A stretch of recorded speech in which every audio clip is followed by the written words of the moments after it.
वो एक बड़ी सी इंडस्ट्री के बाहर खड़ी थी, हाथ में अपनी सीवी पकड़े हुए। गहरी नजरों से उस बिल्डिंग को देख रही थी। क्या उसे यह नौकरी मिलेगी? यही सोचते हुए वो बिल्डिंग के अंदर दाखिल हुई। रिसेप्शन पर नौकरी के बारे में बताने के बाद उसे वेटिंग एरिया में बिठाया गया। आज वो इंटरव्यू देने के लिए पीआर ग्रुप की इंडस्ट्री में आई थी। 5 मिनट बाद ही एक महिला स्टाफ उसके पास आकर बोली, मैम आपका नंबर आ चुका है, आप प्लीज अंदर इंट्रोडक्शन रूम में जा सकती हैं। उसकी बात सुनते हुए वो हल्के से सिर हिलाकर उठी और अगले 2 मिनट में ही इंट्रोडक्शन रूम में दाखिल हो चुकी थी। सामने दो अधेड़ उम्र के मर्द बैठे थे। एक की उम्र लगभग 55 साल और दूसरे की करीब 60 साल रही होगी। उनमें से एक ने बड़े ही नरम लहजे में उसे बैठने का इशारा किया तो वो कुर्सी खींच कर बैठ गई। हाँ बताइए कुछ अपने बारे में। उनकी आवाज में शालीनता थी पर नजरों में परख छिपी थी। वो जो थोड़ी घबराई हुई थी जल्दी से बोल पड़ी, जी मेरा नाम अदिति वर्मा है। उन्होंने सिर हिलाया और उसकी सीवी देखने लगे। कुछ देर तक फाइल देखते हुए एक ने मुस्कुराते हुए कहा, so you are wife of late army officer captain Harvinder. उनके होठों पर एक सम्मान भरी मुस्कान थी जिसे देखकर दीप्ति ने हल्के से सिर हिला दिया। आप ये नौकरी क्यों करना चाहती हैं? दूसरे व्यक्ति ने अगला सवाल पूछा। मेरे पति आर्मी में थे और कुछ समय पहले ही वो शहीद हो गए। मेरी सास बीमार रहती हैं, एक छोटा बेटा भी है और घर में कमाने वाला कोई नहीं है। मुझे अपने पूरे परिवार की जिम्मेदारी अब खुद ही उठानी है, इसीलिए ये नौकरी मेरे लिए बहुत जरूरी है। बाकी मेरी क्वालिफिकेशन आपके सामने है।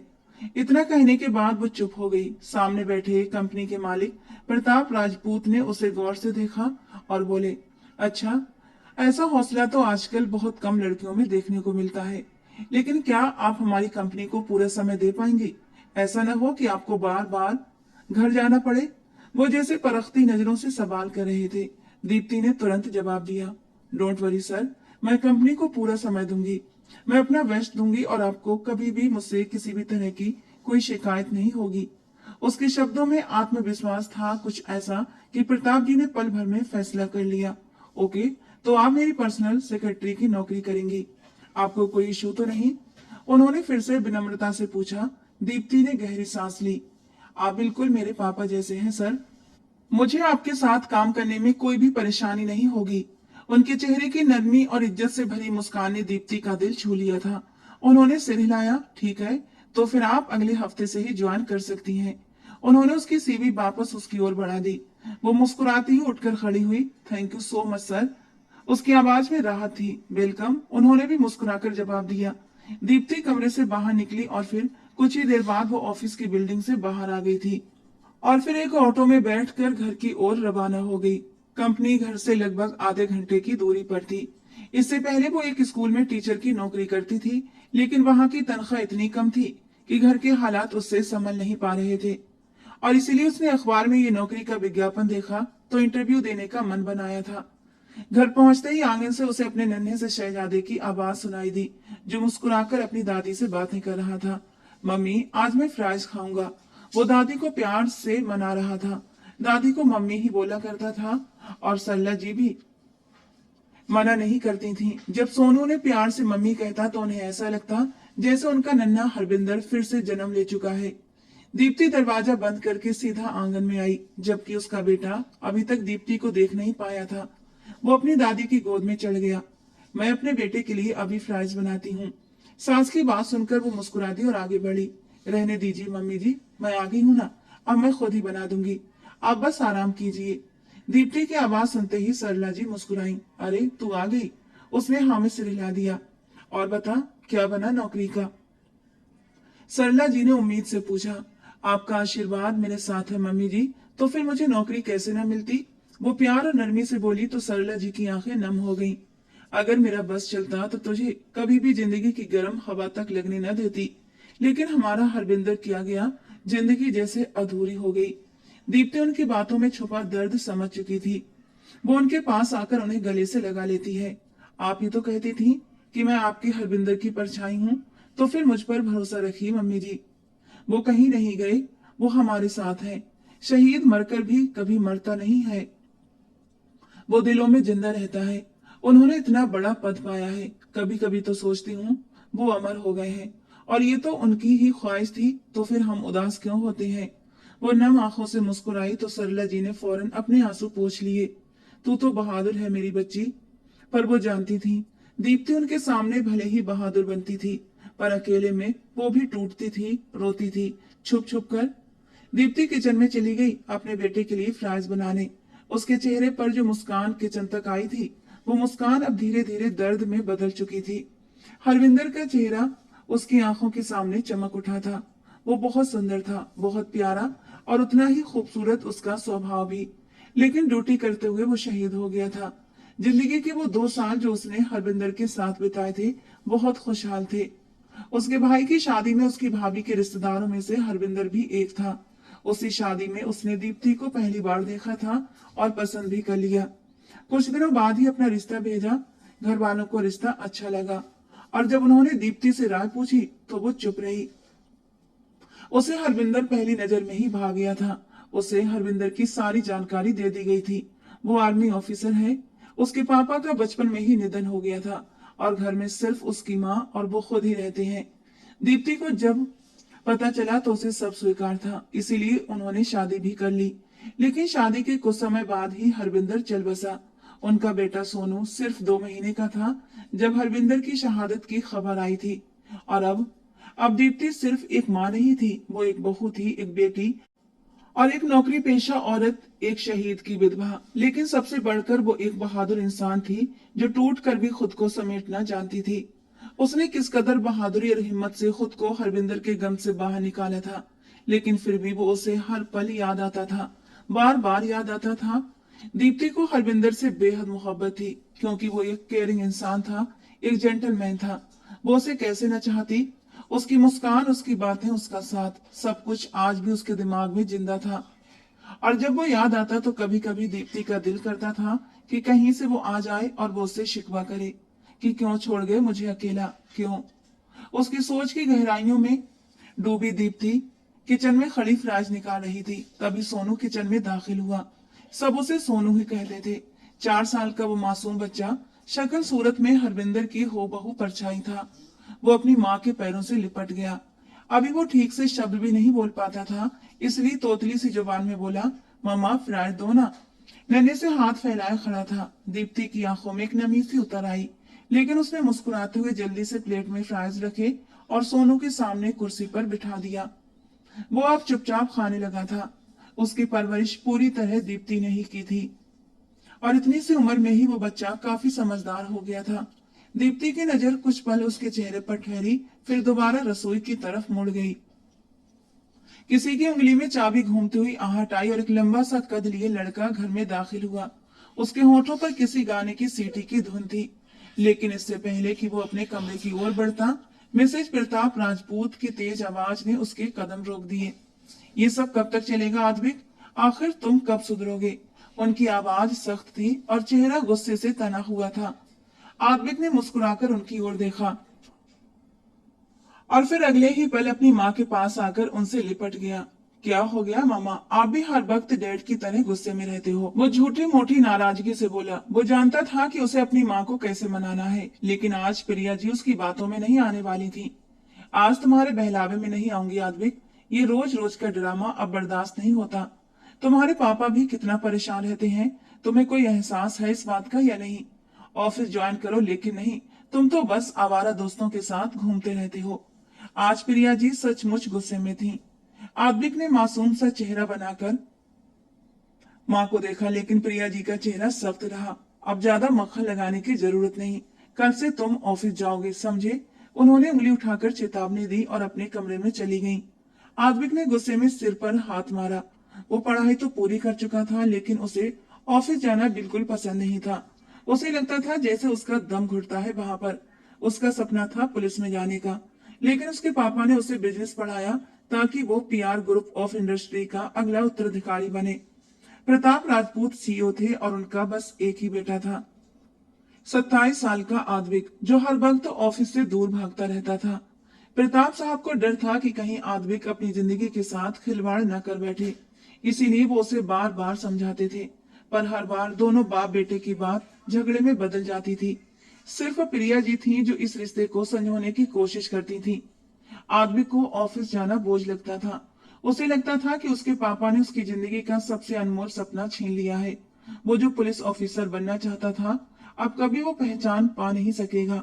बस इसी गम में वो जानबूझकर ऑफिस से दूरी बनाए रखता था। वो बेहद खूबसूरत था। उसकी काली गहरी आंखों में एक ऐसी चमक थी कि कोई भी उसे देखता रह जाता। उसके घने काले बाल, ऊंचा माथा, सुनहरी रंगत, हल्की सी बियर्ड और मजबूत कद काठी। वो वाकई एक राजपूत था, राजपूत खानदान का इकलौता वारिस। लेकिन उसके अंदर एक बगावत पल रही थी, अपने सपनों के लिए, अपनी पहचान के लिए और शायद आने वाले वक्त में किसी एक शख्स के लिए जिस पर उसे यकीन नहीं था।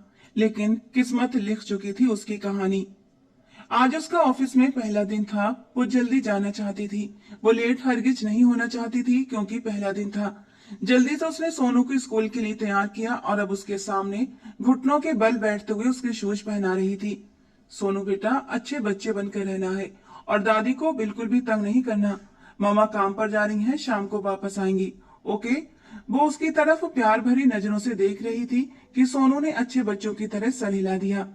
Sonu, love you so much mama, अपनी माँ के माथे पर चूमते हुए बोला। I love you too. माँ की आवाज कांप रही थी। अगले ही पल दीप्ति की आंखें आंसुओं से भर गईं, लेकिन जल्दी से खुद को संभालते हुए उसने सोनू के कंधे पर बैग डाला और कमरे में बाहर आई। बाहर आंगन में सरला जी बैठी थी। मैंने सारा काम कर दिया है मम्मी जी, आप कोई भी काम नहीं करेंगी, बस आपने सिर्फ सोनू का ख्याल रखना है। सरला जी को दिल की तकलीफ थी, इसलिए दीप्ति नहीं चाहती थी कि वो जरा भी परेशान हो। उन्होंने बस सर हिलाया। अच्छा, मैं चलती हूँ, भगवान से प्रार्थना कीजिएगा मेरा दिन अच्छा गुजरे। उनका आशीर्वाद लेती हुई वो सोनू का हाथ थाम कर घर से बाहर निकल गई थी। वो सबसे पहले सोनू को लेकर उसके स्कूल गई, फिर वहीं से ऑफिस निकल गई। दोपहर का वक्त था जब वो प्रताप जी के केबिन में दाखिल हुई। उनके सामने कॉफी का मग रखा था। सर, मुझे आपसे कुछ जरूरी बात करनी है, उसने हल्के डर और गंभीरता के साथ कहा। क्या बात है? प्रताप जी ने मुस्कुराकर पूछा। सर, आधा घंटा लंच ब्रेक में घर जाना चाहती हूँ। उसकी आवाज सुनकर प्रताप जी थोड़ा हैरान हुए। क्यों, सब ठीक तो है ना? सर, मेरा बेटा स्कूल में पढ़ता है, उसे स्कूल से पिक करके घर छोड़ना होता है। मेरी सास की तबीयत ठीक नहीं रहती और इसीलिए मैं उन्हें और ज्यादा परेशान करना नहीं चाहती। अगर आप बुरा न माने तो मैं सिर्फ लंच टाइम में ही जाऊंगी और जल्दी ही वापस आ जाया करूंगी। उसके लहजे में एक माँ की बेचैनी थी, एक विनती थी और एक मजबूरी भी। प्रताप जी नरम निगाहों से उसे देखते रहे। आप फिक्र मत कीजिए, आपके साथ कंपनी की गाड़ी जाया करेगी। आप अपने बेटे को सुकून से घर ड्रॉप करके वापस आ जाइए। दीप्ति की आंखों में सुकून छलक आया, पर कुछ कहने से झिझक रही थी। लेकिन सर, ये सही नहीं लगता। आप परेशान मत हो, कंपनी आपको ये सुविधा दे रही है तो आपको इसका फायदा उठाना चाहिए। प्रताप जी ने बेहद सादगी से जवाब दिया तो वो चुप हो गई, फिर सिर हिलाती हुई केबिन से बाहर आ गई। उसने सोनू को स्कूल से पिक करके घर छोड़ा और वापस ऑफिस लौट आई। शाम हो चुकी थी और अपने रोज के नियम के अनुसार वो इस वक्त वॉक के लिए निकला था। आज भी वो अपने दोस्त के घर के पास ही पार्क में पहुंचा था, मगर उसके दोस्त को कोई जरूरी काम आ गया था, इसलिए वो वापस चला गया और अब आज भी अकेला ही वॉक कर रहा था। वो पार्क के किनारे से गुजर रहा था जब उसकी नजर जमीन पर बैठे एक छोटे से बच्चे पर पड़ी थी। वो बच्चा अपने खिलौने के साथ खेल रहा था। आदमी कुछ पल के लिए ठिठक गया। न जाने क्यों वो बच्चा उसे बहुत प्यारा और मासूम सा लगा। उसके हाथ में एक पानी की बोतल भी थी जिसे वो लगातार खोलने की कोशिश कर रहा था, मगर वो खुल नहीं पा रही थी। आदमी ने इधर उधर देखा, बच्चे के पास कोई नहीं था। शायद वो यहीं किसी के साथ आया था और अभी भी वहीं खेल रहा था। वो धीरे धीरे उसके पास पहुंचा, उसकी बोतल उसके हाथ से लेकर उसे खोला, फिर उसकी टोपी सीधी करके उसके हवाले कर दी। बच्चा चमकती आंखों से उसे देख रहा था। उसकी मासूम निगाहों में एक सवाल था, जैसे कह रहा हो मेरी बोतल को हाथ क्यों लगाया। लेकिन बच्चा अपने गुस्से को ज्यादा कंट्रोल न कर सका और उसका गुस्सा जबान पर आ ही गया। आपको नहीं पता कि किसी की इजाजत के बिना उसकी चीजों को नहीं छूते, वो टूटी फूटी तोतली बोली में बोला था। आदमी के चेहरे पर एक नरम मुस्कान फैल गई। उसकी मासूमियत दिल को छू गई। एक पल को लगा जैसे वक्त रुक गया हो। मैं तो बस तुम्हारी मदद कर रहा था, आदमिक ने मुस्कुराकर कहा और प्यार से उसके गाल को हल्के से छुआ। अगले ही पल सोनू अपना छोटा सा हाथ झटक कर उससे दूर हुआ था। मम्मा कहती हैं कि स्ट्रेंजर से दूर रहना चाहिए। उसकी मासूम मगर सख्त आंखें आदमिक को घूर रही थी। वो बोतल पकड़कर उठकर खड़ा हुआ और पास ही की एक बेंच पर जाकर बैठ गया।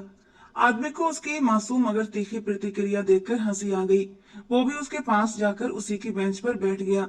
अच्छा, ये तो बहुत अच्छी बात है कि तुम्हारी माँ ने तुम्हें इतने अच्छे मैनर सिखाए हैं। उसके चेहरे पर एक गहरी नरम मुस्कुराहट थी। कुछ पल तक वो बच्चा उसे देखता रहा, फिर अपनी बड़ी बड़ी आंखें फेर कर अपने हाथ में पकड़ी एक खिलौना गाड़ी से खेलने लगा। अच्छा, तुम्हारा नाम क्या है? आदमी कब खुद को रोक नहीं पाया। वो उस मासूम की तरफ खींचता जा रहा था। सोनू की माँ ने कहा है स्ट्रेंजर को अपना नाम नहीं बताना चाहिए, इसलिए सोनू आपको अपना नाम नहीं बताएगा। वो उसे अपनी गहरी निगाहों से देखते हुए अपनी नन्ही अकल के मुताबिक जवाब दे रहा था। आदमी ने बहुत मुश्किल से अपनी हंसी रोकी थी। ओह, तो चलो फिर हम दोस्त बन जाते हैं। तुम्हारी मम्मी ने तो अजनबियों से बात करने से मना किया होगा, लेकिन दोस्तों से बात करने की तो इजाजत होगी ना? उसने बेहद अपनापन दिखाते हुए कहा था। सोनू से हैरानी से देखने लगा। दोस्त? लेकिन आप तो मेरे दोस्त नहीं हो। उसकी मासूम आंखों में संदेह था, मगर साथ ही एक कोमल जिज्ञासा भी। इसीलिए तो कह रहा हूँ यार, मेरे दोस्त बन जाओ, आद्विक ने नरम आवाज में कहा और अपना हाथ उसकी तरफ बढ़ा दिया। सोनू स्ट्रेंजर से दोस्ती नहीं करता। वो फिर से अपनी सोच के अनुसार फैसला सुना चुका था और आद्विक ने हल्के से एक ठाका लगाया। अरे भाई, जब किसी स्ट्रेंजर से दोस्ती हो जाए तो वो स्ट्रेंजर नहीं रहता, वो तो दोस्त बन जाता है।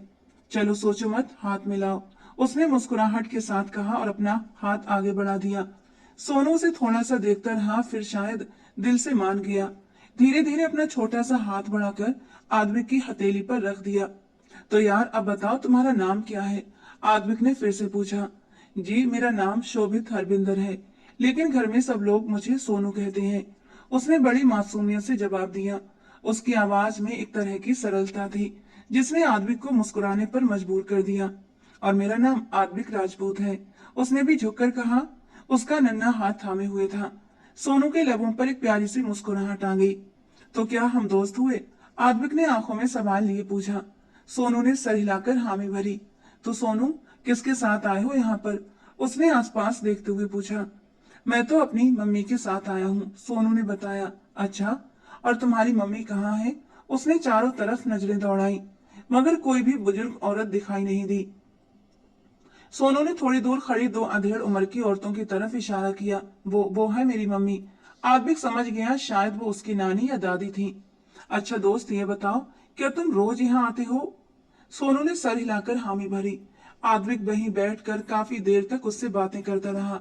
उसकी बातें, उसका अंदाज, उसकी मासूम सोच, सब कुछ दिल को छू लेने वाला था। ओके, तो फिर हम रोज यहीं पर मिलेंगे शाम 4 बजे, आद्विक ने कहा और एक आखिरी नजर सोनू पर डालकर पार्क से बाहर निकल गया। मगर पता नहीं क्यों वो बच्चा उसके दिमाग से निकला ही नहीं था। वो इतना खूबसूरत, इतना मासूम था कि एक बड़ा इंसान भी उसकी मासूमियत की तरफ खींचता चला गया था। उधर दीप्ति सारे काम खत्म करके कमरे में दाखिल हुई तो देखा कि सोनू अपनी ड्राइंग बुक खोले बैठा था। वो उसके पास ही बैठ गई और प्यार से उसके बालों में हाथ फेरने लगी। मामा, आपको पता है, मैंने एक फ्रेंड बना लिया। सोनू की आवाज में उत्साह था। अच्छा, किसे? दीप्ति हैरान हुई। सोनू खुशी खुशी अपनी मम्मी की गोद में चढ़कर बैठ गया। उनका नाम उनका नाम आद्विक राजपूत है। वो सोचने लगा कि माँ को अब बताना चाहिए या नहीं कि उसका नया दोस्त कोई बच्चा नहीं बल्कि एक बड़ा इंसान है। लेकिन फिर अपनी माँ की डांट से डरकर वो चुप हो गया। वो जो कहने वाला था कि मम्मा आप मेरे साथ पार्क चलो, मैं आपको अपने दोस्त से मिलवाऊंगा, उसने सारा प्लान वहीं कैंसिल कर दिया। सोचने लगा कि मम्मी के साथ ही पार्क जाना बेहतर है। सोनू बेटा, कहाँ खो गए? दीप्ति ने उसके चेहरे को हल्के से छुआ। कुछ नहीं मामा, सो जाओ, बहुत रात हो गई है। अगले ही पल वो अपनी माँ के अगले ही पल वो अपनी माँ को बिस्तर पर लिटाकर उसके सीने पर सिर रखकर थपकी देने लगा।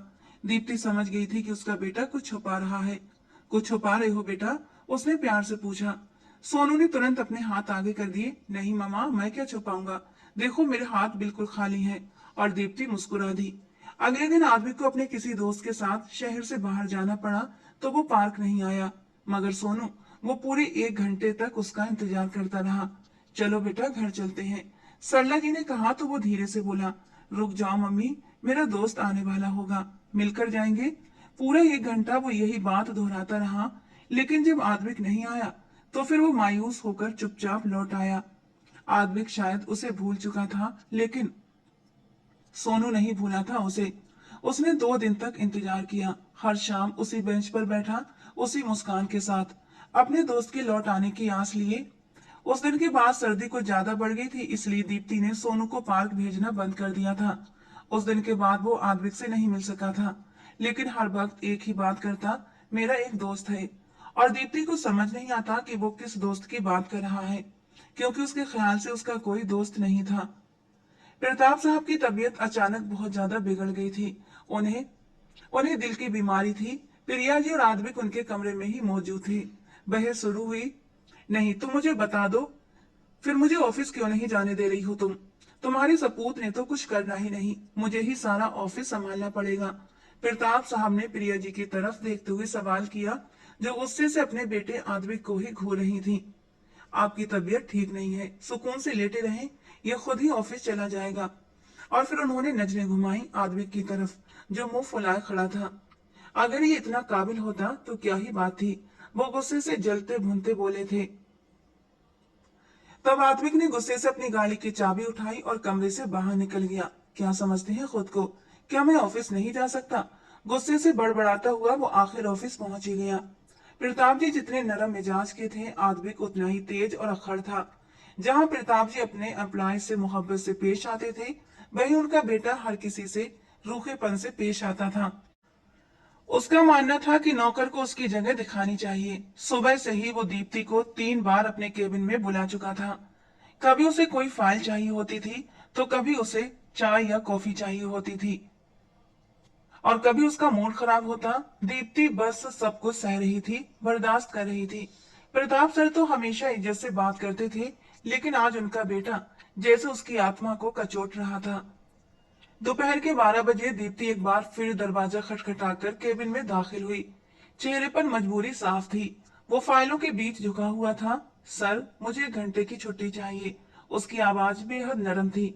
आबिद ने फौरन सिर उठाया और उसकी ओर देखा। वो खूबसूरत तो थे ही, लेकिन उसकी सादगी, उसकी आवाज की मासूमियत उसे सबसे अलग बनाती थी। छुट्टी? 1 घंटे के लिए? लेकिन क्यों? वो जैसे एकदम से खींच गया था। दीप्ति ने नरमी से कहा, सर, मेरे बेटे को इस वक्त छुट्टी होती है और मुझे उसे स्कूल से लाकर घर छोड़ना होता है।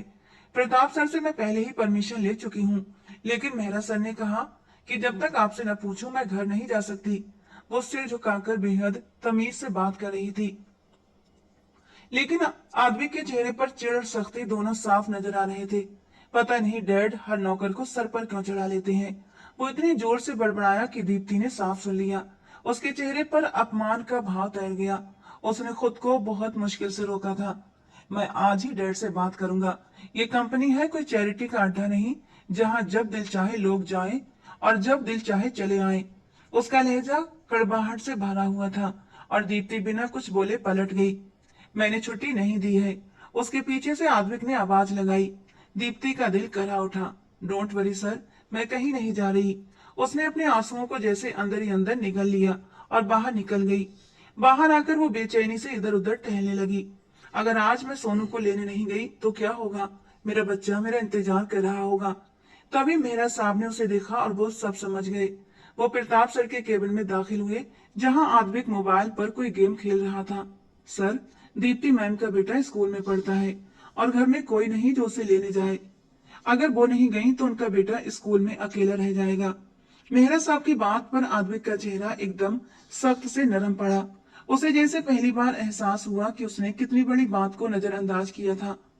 अच्छा ठीक है, कह दो जा सकती है, उसने धीमे से कहा। मेहरा साहब बाहर आए और दीप्ति को ये बात बताई तो उसकी आंखों में सुकून उतर गया। वो पहले ही 15 मिनट लेट हो चुकी थी। तेजी से ऑफिस से बाहर भागी। 2 दिन बाद जब प्रताप सर की तबीयत ठीक हुई और वो ऑफिस लौटे तो आद्विक फिर से नजर नहीं आया। शायद जानबूझकर गायब रहा। उसके ऑफिस में रहने से पूरा स्टाफ दहशत में रहता था, लेकिन प्रताप सर तो जैसे सबके लिए एक सुकून थे। दीप्ति ने भी राहत की सांस ली थी। कम से कम उस इंसान को हर रोज नहीं झेलना पड़ेगा, जिसे बात करने की भी तमीज नहीं थी। आज संडे था।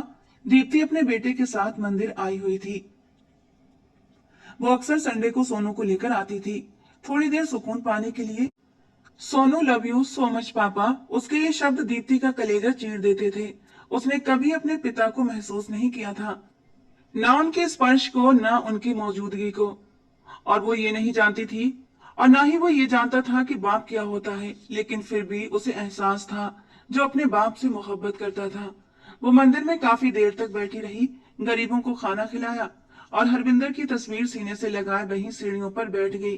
वो काफी सुकून महसूस कर रही थी, क्योंकि हरविंदर को भी ये सब करने में बहुत सुकून मिलता था। वो गरीबों की मदद दिल से करता था। आप क्यों चले गए हरविंदर? आपके बिना ये दुनिया अजनबी लगती है। कहीं भी सुकून नसीब नहीं होता। आप थे तो हर जगह सुकून था। अपनी आंखों की नमी को अंदर ही अंदर धकेलती हुई वो जैसे बेबसी से अपनी तकलीफ बयां कर रही थी। बहुत देर के बाद खुद पर काबू पाते हुए वो जमीन से उठी और सोनू की उंगली पकड़ ली।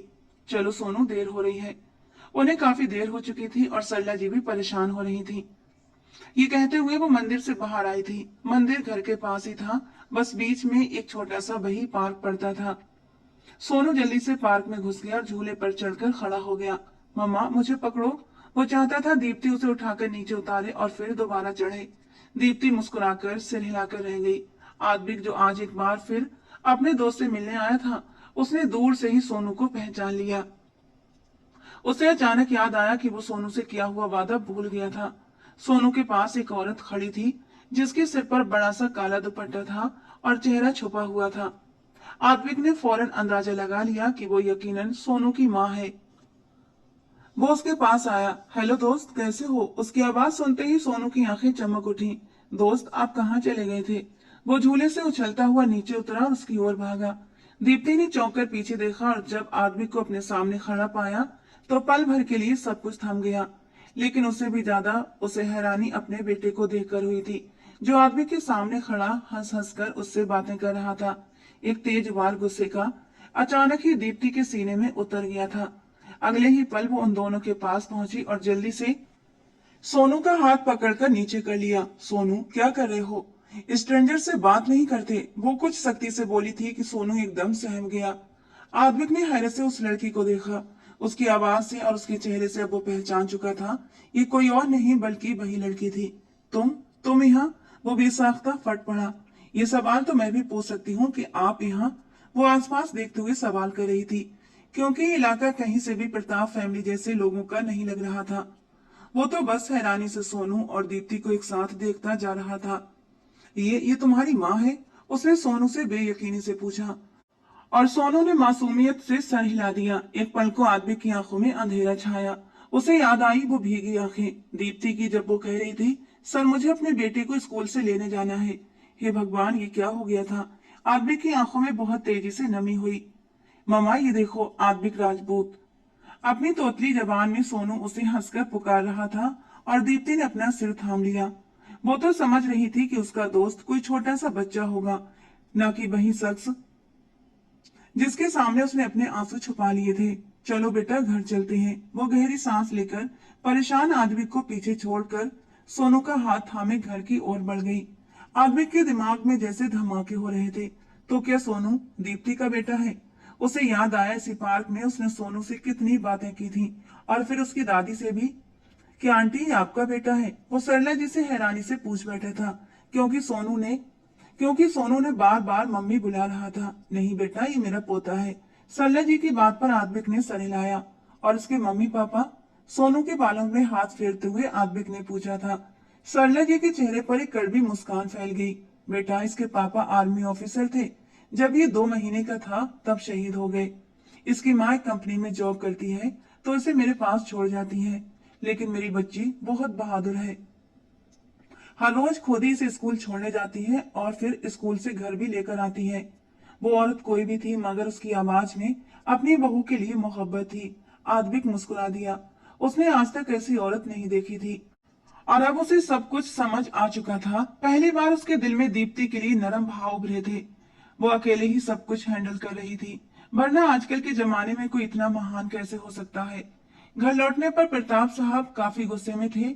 आखिर तुम कब अपनी हरकतों से बाहर आओगे? ये देखा है गाड़ी का क्या हाल कर दिया है। आदमिक ने गाड़ी को कहीं जोर से मारा था। डंपर और टायर दोनों ही बुरी तरह ब्लास्ट हो गए थे। क्या हो गया है डैड आपको? सिर्फ एक गाड़ी ही तो है। वो बोरियत से कहता हुआ कमरे की ओर बढ़ गया। तुम्हारे लिए ये गाड़ी सिर्फ है, लेकिन जानते भी हो इस पर कितने पैसे लगे हैं। कितनी मेहनत से कमाया जाता है पैसा। तुम्हें कुछ एहसास भी है? प्रताप साहब के शब्द थर्रा देने वाले थे। बस मैं सोच चुका हूँ, अब तुम्हारी शादी करवाऊंगा। उनकी बात सुनते ही आद्विक के कदम थम गए। क्या कहा आपने? शादी? वो भी मेरी? मैं कोई शादी वादी नहीं करूंगा। गुस्से से कहता वो अपने कमरे में गायब हो गया और पीछे से प्रताप जी गुस्से के मारे मुट्ठियां भींच कर रह गए। घर में दीप्ति का भाई अजय और उसकी भाभी दाखिल हुए। आज संडे था, इसलिए वे घर पर ही थे। हम तुमसे बहुत जरूरी बात करने आए हैं, अजय ने उसे सामने बिठाते हुए कहा। जी भैया, क्या बात है? दीप्ति हैरान थी। आखिर इतनी संजीदगी क्यों? मेरा एक दोस्त है, बहुत अच्छा और बहुत अमीर। वो चाहता है हम तुम्हारी शादी उससे कर दें और हमें भी इसका बहुत फायदा होगा। वो मुझे बिजनेस में पार्टनरशिप देने वाला है। अजय के चेहरे पर मुस्कान थी, लेकिन दीप्ति की आंखों में बेयकीनी। आपने सोच भी कैसे लिया भैया कि मैं शादी करूंगी? मैं इंसान हूँ, कोई चीज नहीं जो आप किसी बिजनेस डील का हिस्सा बना दे। वो गुस्से से फट पड़ी। अजय को भी गुस्सा आया। आखिर तुम्हें हो क्या गया है? एक ना एक दिन बहनों की शादी करनी ही होती है, और अब जब हरविंदर नहीं है तो कब तक इस घर में पड़ी रहोगी? हम तुम्हारे भले के लिए कह रहे हैं। वैसे भी सोनू को हम अपने पास रख लेंगे। उनके शब्द दीप्ति की आत्मा को चीर कर रख गए। आपने सोच भी कैसे लिया कि मैं अपने बेटे के बिना एक पल भी रह सकती हूँ? मुझे शादी नहीं करनी। भगवान के लिए आप यहाँ से चले जाइए। ये मेरे पति का घर है और मुझे इस घर में बहुत सुकून है। वो गुस्से और आंसुओं में डूबी हुई बोली। अगले ही हफ्ते उसके पापा उसके सामने बैठे थे। वो नाराज होकर अपनी बीबी के साथ मायके जाकर बैठ गया है।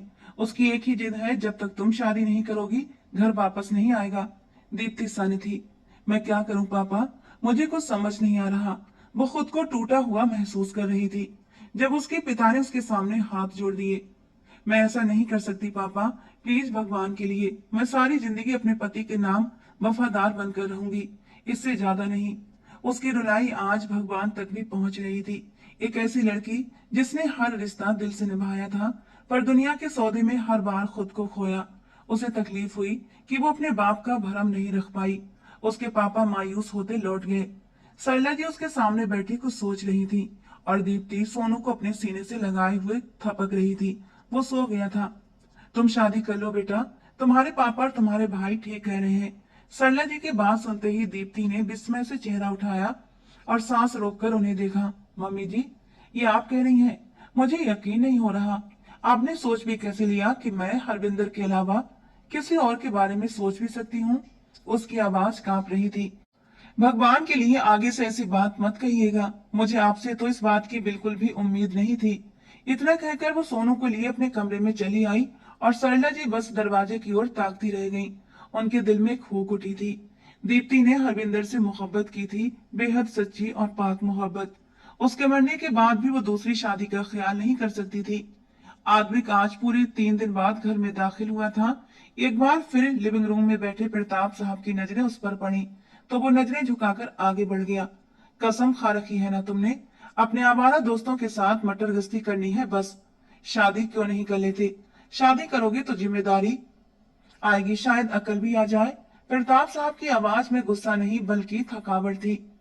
और इस बार शादी के नाम पर आद्विक के चेहरे पर गुस्सा नहीं आया था, बल्कि एक नरम सी मुस्कान बिखर गई थी। आंखों के सामने एक मासूम सा भोला भाला सा चेहरा घूम गया था, जिसकी आंखों में ढेर सारी उदासी थी। पता नहीं क्यों आद्विक को उन आंखों की उदासी अच्छी नहीं लगी थी। वो उन उदास आंखों में खुशियों की चमक भरना चाहता था। मैं शादी करूंगा, लेकिन सिर्फ अपनी मर्जी से, आपकी पसंद की लड़की से नहीं। आद्विक की आवाज में पहली बार आत्मविश्वास की झलक आई थी। वो जानता था उसके बाप ने अपने जैसी ही किसी अमीर और पैसे के पीछे भागने वाली लड़की उसके लिए देखी होगी। उसकी बात सुनते ही प्रताप साहब कुछ पलों के लिए सन्न रह गए। उन्हें इस बात का यकीन नहीं आया कि आद्विक किसी को पसंद करता है। उन्होंने तो उसकी जिंदगी में कभी कोई लड़की देखी ही नहीं थी। वो खामोश हुए और आद्विक के चेहरे पर एक धीमी मगर विजयी मुस्कान फैल गई। अगर आप मेरी शर्त मान लें तो मैं अभी इसी वक्त शादी के लिए तैयार हूँ, लेकिन लड़की मेरी पसंद की होनी चाहिए। उसके चेहरे पर कुछ ऐसा था जो कभी पहले नहीं देखा था, एक जुनून, एक फैसला। प्रताप साहब ने धीमे से सिर झुका दिया। ठीक है, मुझे मंजूर है। उन्होंने मान लिया था कि कम से कम उनका बेटा अब शादी के लिए राजी तो हो गया। आद्विक के दिल में जैसे ढोल बज उठे थे। मुझे आपकी पर्सनल सेक्रेटरी दीप्ति से शादी करनी है। उसकी बात सुनकर प्रताप साहब एकदम सन्न रह गए, मानो जैसे कोई बर्फ बन गया हो। और फिर कुछ पलों बाद उनके चेहरे पर एक हल्की सी मुस्कान आई। शायद जिंदगी में पहली बार उनके बेटे ने कोई सही चुनाव किया था। वो खुद भी तो यही चाहते थे कि आदमी की शादी दीप्ति से हो। उन्होंने दीप्ति से ज्यादा जिम्मेदार और समझदार लड़की कभी नहीं देखी थी। मुझे मंजूर है बेटा, उन्होंने फौरन कहा, और आदमी हैरान हुआ कि उसके पिता इतनी जल्दी मान गए। लेकिन उसने तुरंत अपनी दूसरी शर्त भी रख दी। लेकिन मेरी एक शर्त और है, दीप्ति का बेटा सोनू शादी के बाद हमारे साथ ही रहेगा। मैं एक माँ से उसका बच्चा अलग नहीं करूंगा, चाहे कुछ भी हो जाए। इतना कहकर वो सीढ़ियों की ओर बढ़ गया और पीछे प्रताप साहब के चेहरे पर एक सच्ची मुस्कुराहट खिल गई थी। उनका बेटा आज आखिरकार मर्द बन गया था।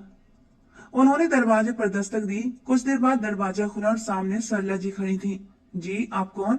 उन्होंने प्रताप साहब को देखते हुए पूछा। क्या मैं दीप्ति से मिल सकता हूँ? उनके सवाल पर सरला जी थोड़ा सा हिचकिचाई और फिर सिर हिलाते हुए उन्हें घर में आने की इजाजत दे दी। वो घर के आंगन में छोटे से सोफे पर बैठ गए। कुछ देर बाद कमरे में दीप्ति बाहर आई। सर, आप यहाँ? वो बिल्कुल हक्की बक्की रह गई। उसे उम्मीद नहीं थी कि प्रताप साहब खुद उसके घर आ जाएंगे। माफ करना बेटा, तुम्हारे घर तुम्हें बिना बताए आना सही नहीं था, लेकिन कुछ जरूरी बात करनी है। प्रताप साहब की आवाज में झिझक थी। सर, कैसी बातें कर रहे हैं? ये आपका ही घर है? वो उनके सामने कुर्सी खींचकर बैठ गई। जरूर कोई जरूरी बात होगी, वरना आप यहाँ क्यों आते? मैं जानता हूँ ये बात करना शायद सही नहीं, लेकिन आज मैं एक मजबूर बाप की हैसियत से तुम्हारे सामने बैठा हूँ। आदमी को तो तुम जानती ही हो, वो थोड़ा लापरवाह है, अपनी जिम्मेदारियों से भागने वाला भी। शायद हमारी परवरिश का असर है, हम उसे इतना काबिल नहीं बना सके। मैं चाहता हूँ वो शादी कर ले। मैंने उसके लिए लड़की भी देख रखी थी, लेकिन मुझे क्या पता था कि वो किसी और को पसंद करता होगा।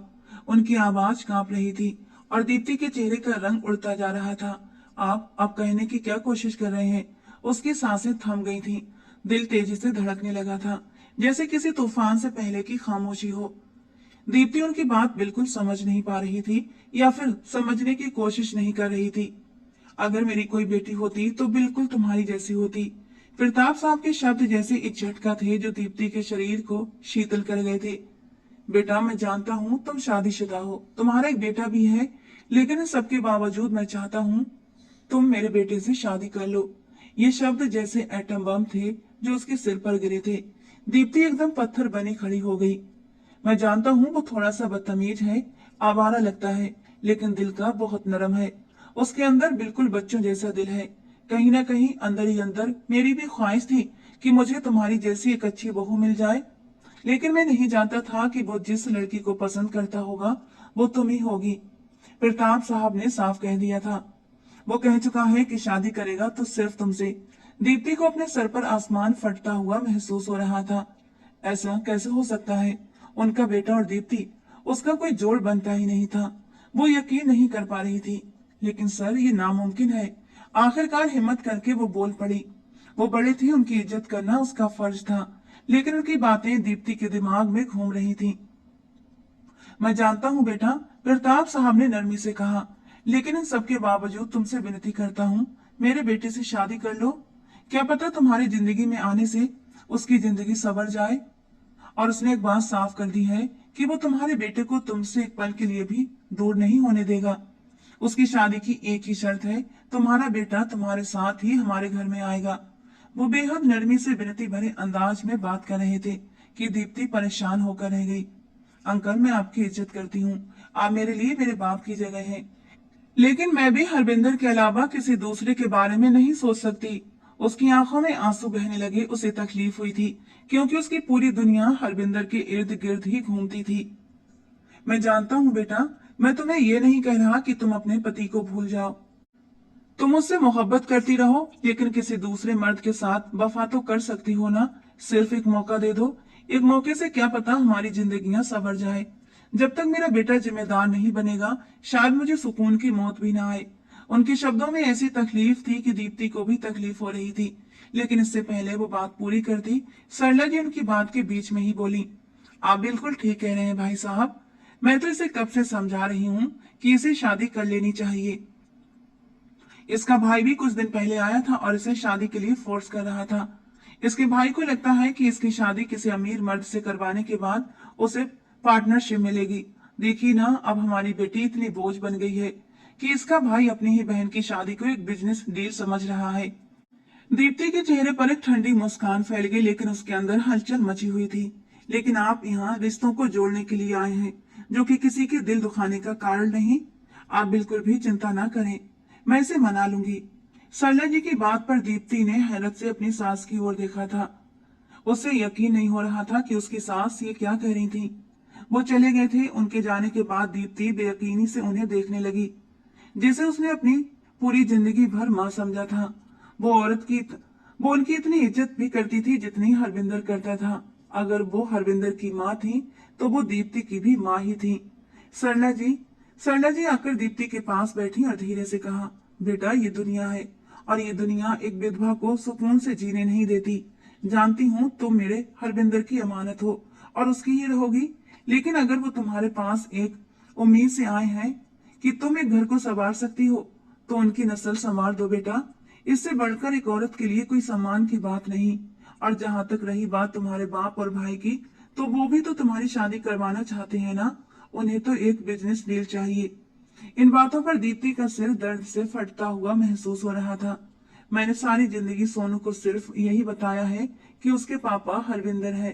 अब कैसे? उसके शब्द खत्म हो गए थे। बदन तकलीफ से चूर था और उसके पास शब्द नहीं थे। सरला जी के होठों पर एक हल्की सी मुस्कान आई। तो सोनू को ये बताओ कि हरविंदर उसका सगा पापा है, वो पापा जो इस दुनिया से जा चुका है, और आद्विक आद्विक उसका दूसरा पापा, वो पापा जो इस दुनिया में है, जो हमेशा उसके साथ रहेगा। लेकिन दीप्ति इतनी जल्दी सच्चाई को स्वीकार करने की हालत में नहीं थी। वो कर ही नहीं सकती थी। वो एकदम उठी और थके थके कदमों से कमरे में जाकर खुद को बंद कर लिया। शाम को ही सरला जी ने फोन करके दीप्ति के भैया भाभी और पिता को बुला लिया। सभी के सामने दीप्ति सिर झुकाए बैठी थी। तुमने कहा था तुम्हें अपनी बहन की शादी करवानी है, लेकिन शादी वही होगी जहां दीप्ति चाहेगी, और अब मैंने उसके लिए एक रिश्ता भी देख लिया है। उम्मीद है कि अब तुम इस बात को लेकर परेशान नहीं करोगे। सरला जी के लहजे में दृढ़ता थी। दीप्ति का भाई बेयकीनी से उसे देख रहा था, जैसे यकीन नहीं कर पा रहा हो कि वो सच में शादी के लिए मान गई है। वो मान गई है, सरला जी ने मुस्कुराकर कहा, लेकिन शादी तुम्हारे बताए किसी अमीर आदमी से नहीं करेगी। वो शादी वहीं करेगी जहां उसका दिल चाहेगा। उनकी बातों में एक माँ का हक, सम्मान और शक्ति सब कुछ समाया हुआ था। याद रखना, मैं एक शहीद की माँ हूँ और वो एक शहीद की विधवा। सामने वाले की हिम्मत उतनी ही आजमानी चाहिए जितनी उसमें है। मेहरबानी होगी, अपने आप से सारे गिले शिकवे दूर कर लो और दीप्ति को चैन से जीने दो। उसकी शादी अगले हफ्ते ही होगी। अगर दिल चाहे तो बहन के सिर पर हाथ रखने के लिए आ जाना, वरना तुम्हारी मर्जी। सरला जी ने बात को बढ़ाना सही नहीं समझा और उठकर खड़ी हो गईं। रात आखिरी पहर पर थी। दीप्ति बेड पर लेटी थी, सीने से हरविंदर की तस्वीर लगाए। हरविंदर की वर्दी वाली तस्वीर को उसने प्यार से छुआ। माफ कर दो हरविंदर, मैं आपकी अमानत में खलल डालने जा रही हूँ। मम्मी जी कहती हैं जब सोनू बड़ा होगा तो उसे भी एक पापा की जरूरत महसूस होगी। प्रताप अंकल कहते हैं वो और उनका बेटा सोनू को बिल्कुल आपके जैसे चाहेंगे, लेकिन मैं क्या करूं? क्या मैं अपने बेटों को भी अकेलेपन की आग में झुलसता देखूं? उसने एक नजर सोनू पर डाली, जो बेफिक्र सो रहा था। मैं सारी जिंदगी सिर्फ आपकी थी और आपकी ही रहूंगी। किसी और को वो जगह नहीं दे सकूंगी जो आपकी थी। लेकिन ये दुनिया अकेली औरत को जीने नहीं देती। कभी कभी हालात इंसान से ऐसे फैसले करवा लेते हैं। मैं आपसे बहुत मोहब्बत करती हूँ। उसकी सांसें तेज थीं, आंखें नम और सीना दर्द से भरा हुआ। वो फूट फूट कर रो पड़ी। दीप्ति ने ऑफिस जाना छोड़ दिया था। वैसे भी अब उसके दुख इतने गहरे हो चुके थे कि वो खुद से ही घबराने लगी थी। सरला जी ने शादी को बहुत सादगी से करने का सोचा था। आद्विक आज भी जैसे हवाओं में उड़ रहा था। उसे अब तक यकीन नहीं हो रहा था कि दीप्ति ने शादी के लिए हाँ कर दी है, लेकिन उसे तो बस सोनू और दीप्ति से मोहब्बत थी। दीप्ति अधिकतर समय अकेली बैठी रहती, कुछ ना कुछ सोचती रहती।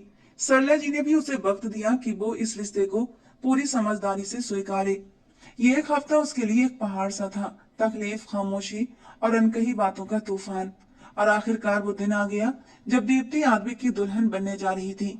शादी बेहद सादगी से हुई थी। शादी के बाद जब दीप्ति अपने बैग में सामान समेट रही थी तो उसने सरला जी की ओर देखा। मम्मी जी, मैं आपको यहाँ अकेले नहीं रहने दूंगी। सरला जी धीरे से मुस्कुराई। बेटा, कैसी बातें कर रही हो? बेटियां शादी करने के बाद अपने घरों में ही अच्छी लगती हैं और मैं यहाँ सुकून से हूँ। तुम्हें परेशान होने की जरूरत नहीं। लेकिन दीप्ति उन्हें अकेला छोड़ ही नहीं सकती थी। उसने हरविंदर की तस्वीर उठाई, उसे बैग के सबसे ऊपर रखा और चुपचाप बैग बंद कर दिया। कमरे से बाहर निकल कर आई। बाहर आदमी की फैमिली बैठी हुई थी। मुझे आपसे कुछ बात करनी है अंकल, उसने संजीदगी से कहा। हाँ बेटा बोलो, क्या बात है? आदमी की नजर उसके चेहरे पर थी, सफेद फ्रॉक में जिसके किनारों पर हल्का गोल्डन काम था, चेहरा उदासी और वीरानी से ढका हुआ। मैं अपनी माँ को इस घर में अकेला छोड़कर नहीं जा सकती। मैं ही उनका इकलौता सहारा हूँ। हरविंदर जाने से पहले अपनी माँ को मेरे हवाले करके गए थे। अगर आप अनुमति दें तो मैं अपनी माँ को अपने साथ लेकर जाना चाहती हूँ, वरना मैं यहीं रहूंगी। कुछ पलों के लिए प्रताप साहब और आदमी की नजरें टकराई। वो बिना कुछ कहे आंखों से हाँ करने का इशारा कर रहा था। प्रताप साहब के होठों पर एक सुकून भरी मुस्कान फैल गई। ठीक है बेटा, हमें कोई परेशानी नहीं है, ये हमारे साथ चल सकती हैं। उनके शब्दों ने दीप्ति के दिल को जैसे कोई राहत दी। वो तेजी से कमरे की तरफ लौटी और सरला जी का सामान पैक करने लगी। दीप्ति, ये सही नहीं लगता बेटा, मैं वहां क्यों जाऊंगी? सरला जी जैसे सफाई दे रही थी। आप क्यों नहीं जाएंगी? आप मेरी माँ हैं। मैं बहुत छोटी थी जब मेरी माँ गुजर गई थी। मैंने कभी उनकी ममता को महसूस नहीं किया। मम्मी जी, आपने ही मुझे बताया कि माँ क्या होती है। दादी ने तो पाला, लेकिन आपने ममता दी। अब अगर मैंने आपको इस घर में अकेला छोड़ दिया तो ऊपर जाकर हरविंदर को क्या जवाब दूंगी? जब वो मुझसे सवाल करेंगे कि मेरी माँ को अकेला क्यों छोड़ा, तो मैं क्या कहूंगी? मम्मी जी प्लीज मुझे गुनहगार मत बनाइए। उसकी आंखों में सिर्फ हरविंदर के लिए मोहब्बत ही नहीं बल्कि गहरा सम्मान भी था। और कमरे के दरवाजे पर खड़े आदमी के चेहरे पर एक हल्की सी मुस्कान फैल गई। आज उसे यकीन हो गया था दीप्ति अब भी अपने पति से बेहद मोहब्बत करती है। कहते हैं औरत कभी अपनी पहली मोहब्बत को भूल नहीं पाती। दीप्ति ने घर को अंतिम बार देखा, हर कोने को मन ही मन अलविदा कहा और दरवाजा हमेशा के लिए बंद कर दिया। राजपूत हाउस के लिए गाड़ियां रवाना हो चुकी थीं। दीप्ति आदमी के साथ कार में बैठी थी और सोनू उसकी गोद में था। उसके दिल में एक अजीब सा डर घर कर रहा था कि इतने बड़े बंगले में जाने के बाद कोई उससे सोनू को छीन लेगा। क्या वो कभी अपने बेटे को अपने साथ सुला नहीं पाएगी? उसने अपने सीने से सोनू को और कसकर चिपका लिया। सोनू तो बेफिक्री में मुस्कुरा रहा था, आदबिक से कुछ बातें भी कर रहा था, लेकिन दीप्ति की सोचें कहीं और भटक रही थीं। उसका मन अतीत में उलझा था, हरविंदर के छोटे से घर में बिताए गए लम्हों में। वो छोटा सा घर जहाँ सुकून था, जहाँ प्यार था। सोचते सोचते वे राजपूत हाउस पहुंच गए। आदविक ने गाड़ी पार की और उतरकर सोनू के दरवाजे की तरफ को आया। तभी सोनू ने माँ का कंधा हिलाया। माँ चलो, घर आ गया। दीप्ति ने जैसे नींद से जागते हुए चारों ओर देखा। सामने रोशनियों से जगमगाता आलीशान राजपूत हाउस खड़ा था। आदमिक ने आगे बढ़कर सोनू को गोद में उठा लिया। चलो आ जाओ, हम चलते हैं। फिर उसने दीप्ति की तरफ हाथ बढ़ाया। अगले ही पल जैसे वक्त थम गया। उसने अपनी आंखों के सामने हरविंदर को देखा, उसी मुस्कान के साथ हाथ फैलाए हुए। वो जैसे किसी और दुनिया में चली गई थी और हरविंदर का हाथ थाम चुकी थी। लेकिन जैसे ही आदमी की आवाज आई, चले, वो होश में आ गई। वो हाथ खींचना चाहती थी क्योंकि वो हाथ हरविंदर का नहीं था, लेकिन अब बहुत देर हो चुकी थी। आदमी की पकड़ उसकी हथेली पर मजबूत हो चुकी थी। दीप्ति खुद को अधर में झूलता महसूस कर रही थी, अतीत और वर्तमान के बीच उलझी हुई। सभी लोग लॉन्ज में दाखिल हुए। मेरे ख्याल से बेटा तुम दीप्ति को उसके कमरे में ले जाओ, वो काफी थक गई होगी, प्रिया जी ने कहा। आदमिक ने सिर हिलाया। सोनू बेटा मेरे पास आ जाओ। सरलन जी ने जैसे ही सोनू को पुकारा, दीप्ति का दिल कांप उठा। उसने झपट कर सोनू को अपने सीने से लगा लिया। सोनू अब आदमिक की गोद से उतर चुका था। बस एक पल को आदमिक ने दीप्ति को देखा। उसके चेहरे की रंगत उड़ी हुई थी और ये देखकर शायद उसे भी तकलीफ हुई। माफ कीजिएगा आंटी, लेकिन वो अपनी माँ के साथ ही रहेगा। मुझे बिल्कुल पसंद नहीं कि कोई मेरे बेटे को उसकी माँ से अलग करे। आदमिक के शब्दों में ऐसी दृढ़ता थी, हर कोई चौंक गया। दीप्ति ने अविश्वास से उसकी ओर देखा। मेरा बेटा, ये शब्द आदमिक के मुंह से निकले थे और उसने दीप्ति के भीतर सब कुछ हिलाकर रख दिया। शादी के कुछ घंटों के भीतर ही वो सोनू को अपना बेटा मान चुका था। जबकि दीप्ति इस तरह खड़ी रही, आंखें फैल गईं, दिल सन्न। उसके भीतर तमाम जज्बात बारी बारी से उठे, गुस्सा, दुख, फ्रस्ट्रेशन, डर। क्या अब उसका बेटा अपने बाप को भूल जाएगा? क्या वो अब कभी अपने पापा हरविंदर को याद नहीं करेगा? वो नहीं चाहती थी सोनू अपने पापा को भूल जाए। ठीक है बेटा, तुम लोग जो चाहो। प्रताप साहब ने माहौल को सहज करने की कोशिश की। आद्विक एक बार फिर सोनू को अपनी बाहों में उठा चुका था। सोनू मुस्कुराया। दोस्त, क्या हम एक साथ रहेंगे? आद्विक ने प्यार से सर हिलाया। बिल्कुल, अब तो हम दोनों बेस्ट फ्रेंड बन गए हैं ना। दीप्ति बस देखती रही। इस इंसान ने सिर्फ उससे नहीं बल्कि उसके बेटे से भी रिश्ता जोड़ा था। वो सच में चाह रहा था कि सबको ये यकीन हो जाए सोनू अब सिर्फ उसका बेटा है। आदमी कमरे की ओर बढ़ गया। दीप्ति उसके पीछे सीढ़ियां चढ़ गई। कमरे में दाखिल होकर आद्विक ने सोनू को छोड़ दिया और सोनू कमरे में इधर उधर घूमने लगा। दीप्ति बेड पर बैठ गई उलझन में। आद्विक दरवाजे तक गया और धीरे से उसे बंद कर दिया। चलो सोनू, यहाँ आ जाओ। वो बेड के दूसरे कोने पर बैठा था और सोनू को अपने पास बुला रहा था। सोनू उसके पास आकर बैठ गया। मेरे ख्याल से आपको भी आराम करना चाहिए। ये पहली बार था जब आद्विक ने दीप्ति से कुछ कहा। उसकी आवाज में अपनापन भी था और सम्मान भी। उसके शब्दों में आज बहुत इज्जत थी और दीप्ति हैरानी से उस इंसान को देख रही थी। कहीं से नहीं लगता था ये वही आद्विक है जो उससे कभी बदतमीजी कर चुका था। Are you okay? आपसे बात कर रहा हूँ। उसने अचानक दीप्ति के सामने चुटकी बजाई तो वो चौंक कर होश में आई और सिर हिला गई। आदमी कमरे की कुछ लाइट्स बंद करता हुआ दोबारा जाकर दूसरी साइड पर बैठ गया। दीप्ति उसे देखती रही, फिर बेड पर लेट गई। उसे पता था अब यहीं सोना पड़ेगा। तो चलो सोनू, बताओ, तुम अपने दोस्त के साथ सोओगे या फिर मम्मा के साथ? आद्विक ने सोनू से पूछा और उसके बालों में हाथ फेरने लगा। बहुत प्यारा बच्चा था वो, और उसमें कोई ऐसी कशिश थी जो आद्विक को अपनी ओर खींच रही थी। क्या दोस्त और मम्मा इसी कमरे में रहेंगे? सोनू ने मासूमियत से पूछा। दीप्ति एक पल के लिए तड़प उठी। बिल्कुल, क्योंकि अब दोस्त आपके।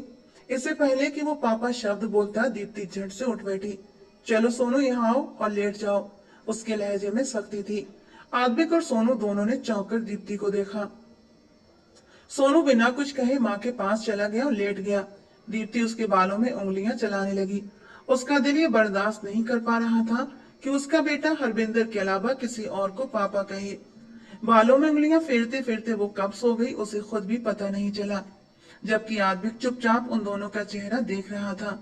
आज भी तकलीफ, दुख और कुछ शर्मिंदगी के साथ। अब उसे एहसास हो रहा था उसने अपने शब्दों से दीप्ति को कितनी तकलीफ दी थी। वो धीरे से दोनों के पास आया। दीप्ति गहरी नींद में थी। आद्विक ने खुद को रोकने की कोशिश की, लेकिन उसका हाथ दीप्ति के बालों तक चला गया। जो बाल चेहरे पर बिखरे थे उसने धीरे से हटाए, फिर मुस्कुरा दिया। मैं जानता हूँ दिल में जगह बनाने के लिए वक्त चाहिए होता है, लेकिन दीप्ति, मैं धीरे धीरे तुम्हारे दिल में अपनी जगह बना लूंगा। वो धीरे से झुका और एक हल्की सी सांस छोड़ते हुए दोनों के माथे पर एक नरम सी किस रख दी। शायद इस दुनिया में दीप्ति ही एक ऐसी लड़की थी जो आद्विक को बदल सकती थी। उनके रिश्ते को पति पत्नी कहने से पहले एक दोस्ती की बुनियाद चाहिए थी। वक्त बीतता गया, कुछ दिन और सरक गए। दीप्ति उस दिन ड्रेसिंग रूम में खड़ी हरविंदर की तस्वीर देख रही थी। उसकी आंखों में आंसू थे और वो तस्वीर को सहला रही थी। उसके और आद्विक के बीच अभी भी एक ठंडी दीवार मौजूद थी, मगर आद्विक और सोनू अब पहले से भी अच्छे दोस्त बन गए थे। प्रताप जी के कहने पर अब सोनू आद्विक को पापा भी कहने लगा था। एक दिन प्रताप जी ने खुद ही सुना था सोनू आद्विक को दोस्त कह रहा था। तुम उसे दोस्त क्यों बुलाते हो, पापा क्यों नहीं? प्रताप जी ने पूछा था। क्योंकि मेरे पापा की तो डेथ हो गई है ना, तो ये मेरे पापा कैसे हो सकते हैं?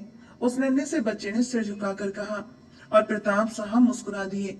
बेटा, वो भी तुम्हारे पापा थे, लेकिन अब जो तुम्हारे दोस्त है ना, अब भगवान जी ने उन्हें तुम्हारे पापा बना दिया है। वो तुम्हारे पापा है और मैं तुम्हारे दादा।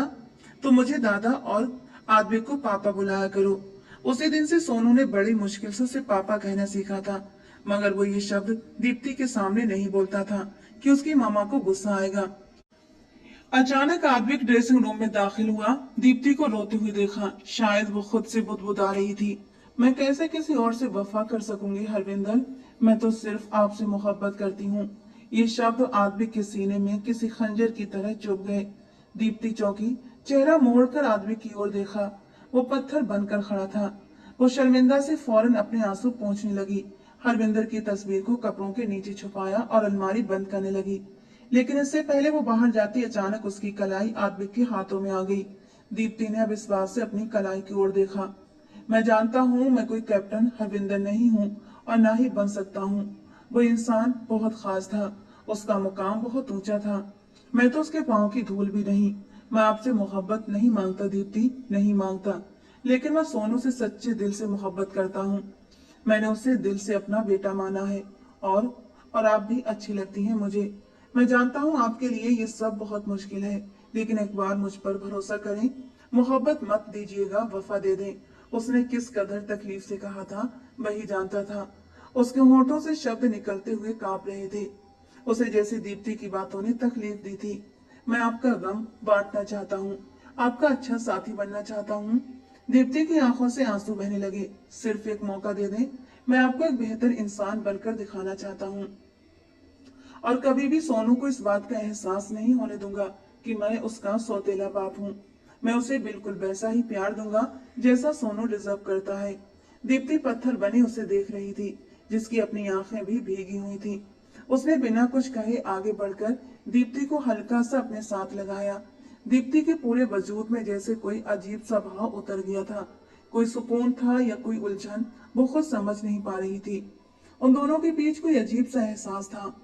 आप एक बहुत महान औरत हैं, वो औरत जो किसी भी मर्द को सीधी राह पर ला सकती है। मैं तो बहुत खुशकिस्मत हूँ कि भगवान ने मुझे आप जैसी औरत दी। वो उसे अपने सीने से लगाकर उसके बालों में उंगलियां फिराते हुए अपनी ठोड़ी उसके सर पर रखकर खड़ा था और दीप्ति को लगा अब वो ज्यादा देर तक खड़ी नहीं रह पाएगी। इसलिए उसने जल्दी से आदमी की शर्ट को मुट्ठी में दबोचा और उसके सहारे सीधी होकर खड़ी होने की कोशिश करती दोबारा उसके सीने से लग गई। आदमी मुस्कुरा दिया। वो न चाहते हुए भी शर्मिंदा हो गई। मैं आज तुम्हारे लिए गजरे लेकर आया था। अगर तुम्हें लगे कि हमें अपने रिश्ते की शुरुआत करनी चाहिए तो आज रात मैं आऊं तो तुम मुझे वो गजरे पहने हुए मिलना। जबरदस्ती नहीं है। नहीं भी पहनोगी तो नाराज नहीं होऊंगा, लेकिन पहन लोगी तो खुशी बहुत होगी। वो प्यार से उसके माथे को अपने नरम होठों से छूते हुए बोला था और दीप्ति के अंदर ये नरम एहसास एक सुकून बनकर उतरा था। इतने दिनों से जो उसके दिल में एक आग सी सुलग रही थी, जैसे उस पर एक ठंडी फुहार पड़ गई थी।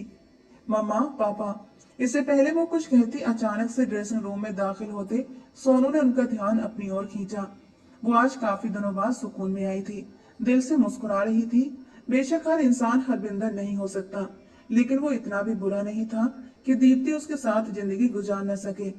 अब वो देख रही थी आदमिक सोनू को अपनी गोद में उठा चुका था, उसके दोनों गाल चूम रहा था। वो उसकी इज्जत करता था। इसे ही तो कहते हैं मोहब्बत का पहला कदम, जो आदमिक ने साबित कर दिया था। रात को उसने खुद को तैयार किया था एक सुहागन की तरह। आदमिक के लाए हुए गजरे भी पहने थे। हरविंदर को आखिरी बार उसने अपने सीने से लगाया था। उसकी तस्वीर पर हाथ फेरते हुए वो धीरे से बोली थी, हरविंदर, तुम्हारी जगह कोई नहीं ले सकता। लेकिन जब उस इंसान ने मुझे इतनी इज्जत और मान दिया, मेरे बेटे को सगे बाप की तरह प्यार किया, तो मेरा भी कुछ फर्ज बनता है उसके लिए। मैं उसके जज्बातों को घायल नहीं कर सकती।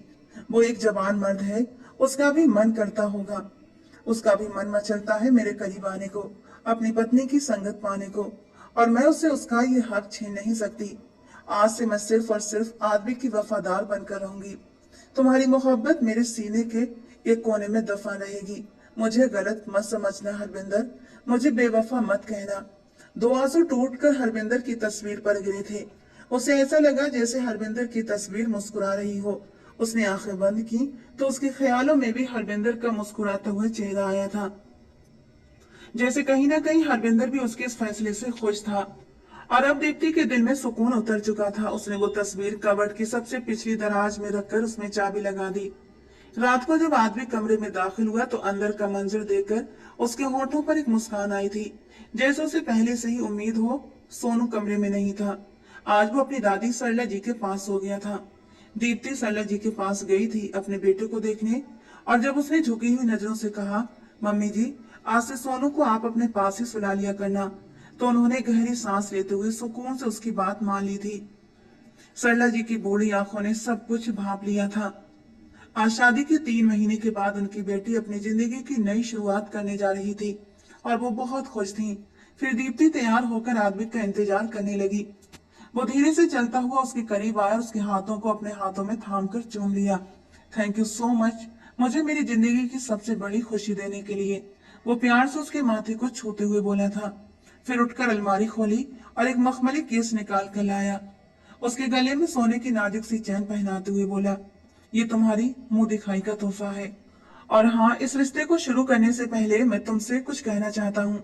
तुम जब चाहो हरविंदर की तस्वीर को देखकर उन्हें याद कर सकती हो, मुझे कोई ऐतराज नहीं। और दीप्ति ने उसके होठों पर उंगली रख दी। हरविंदर से मेरी मोहब्बत कम नहीं होगी, लेकिन मैं तुम्हारे साथ भी दोगलापन नहीं कर सकती। मैं इस रिश्ते को अब पूरे दिल से निभाना चाहती हूँ। यह कहकर उसने अपना सर आद्विक के कंधे से टिका दिया था और आद्विक ने धीरे से मुस्कुराते हुए उसे अपने साथ लगा लिया। बहुत नरमी से उसने उसका दुपट्टा उतार कर साट पर रखा था और फिर धीरे से उसके नरम होठों को अपने होठों से महसूस करने लगा। बहुत प्यार से उसकी डोरियां खोलते हुए उसे तकिए पर लिटाया था। फिर उसका ब्लाउज हटाता वो उसकी नरम धड़कनों पर झुक गया और बहुत नरमी से उसके वजूद को अपने होठों के स्पर्श से महकाने लगा। दीप्ति जो डर रही थी कि इस रिश्ते की शुरुआत कैसे करेगी, लेकिन अब जब आद्विक ने उसे प्यार से समेटा तो वो उसकी बाहों में पिघलती चली गई। आज 3 महीने के बाद आद्विक को सुकून की नींद आई थी। वो उसे अपनी बाहों में लिए अपने सीने से लगाए सो चुका था, जबकि दीप्ति उसके सीने से लगी बस एक ही बात सोचे जा रही थी। जहाँ इज्जत हो वहाँ मोहब्बत भी पैदा हो ही जाती है, और यकीनन एक दिन मेरे दिल में भी आद्विक के लिए मोहब्बत जरूर जागेगी। दोस्तों, आज की हमारी कहानी आपको कैसी लगी कमेंट बॉक्स में जरूर बताना। पसंद आई हो तो प्लीज लाइक करना। रोज एक नई और रोमांटिक कहानी के लिए हमारे चैनल के साथ जुड़े रहें। मिलते हैं दोस्तों अगली किसी नई और रोमांटिक कहानी के साथ।